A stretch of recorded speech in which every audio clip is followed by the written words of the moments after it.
केन्दुझर खबर को आपण मानक स्वागत। झारबेड़ा डकैती मामला रे 7 गिरफ, 2 बंधुक जबत, 3 बाइक जबत। पाटना ब्लॉक अंतर्गत तुरमुंगा पंचायत झारबेड़ा ग्राम में गत शुक्रवार राति क्षीरोद चंद्र बेहरा घर डकैती उद्यम होता।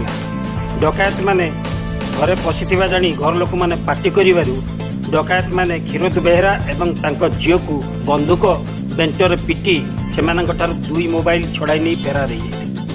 एने तुरमुंगा थाना रे मामला होइतिबा बेले पुलिस घटनार तदंत करी 7 जन को गिरफ्त करी। यांग रे अंतरराज्य डकैत माने सामिल थिबा जणा पड़छि। गिरफ्त करा जायतिबा संपर्क रे आज चंपुआ एसडीपीओ हरिहर पाणी, तुरमुंगा थाना अधिकारी बरेन्द्र सियाल तुरमुंगा थाना रे एक प्रेस मीट जरिया रे गणमाध्यम को सूचना। चंद्रशेखर पात्र घरे रोषे करी खाइले एवं योजना कले डकैती करवा। चंदन पात्र आसब्रिक फैक्ट्री जे काम करते से कहले जे मोर मालिक क्षीरोद बेहरा 3 लाख टका आज पाई। सेतल को त्रिनाथ महांत त्रिवेंद्र से जाकि घर टे मोटरसाइकेल प्लस गोटे होंडा साइन आ सीडी डिलक्स धरिकी एम बाहरी घागरबेड़ा आउ छणपड़ार मृत्युंजय बेहरा लियास लेले गोविंद बेहरा ये 3टा मोटरसाइकेल रे 6 जन आसिले। मृत्युंजय बेहरा गोटे पिस्तल धरला, चंदन पात्र गाड़ी चलेला, सी आसिक घर देखला। ये 2 जन बाहर लोक को जगी रहे।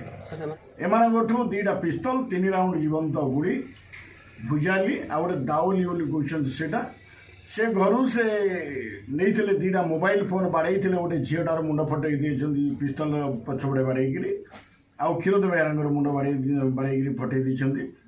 आमे दाउली, भुजाली, 2टा पिस्तल, 3टा जीवंत गुड़ी आ जो 2टा मोबाइल नहीं लोक उठीगले पाटितुंड जना गले पड़ेले 2टा मोबाइल रिकवर। आम 14 तारिख में केस होता तुरमुंगा थाना गोटे डकैती केस होता।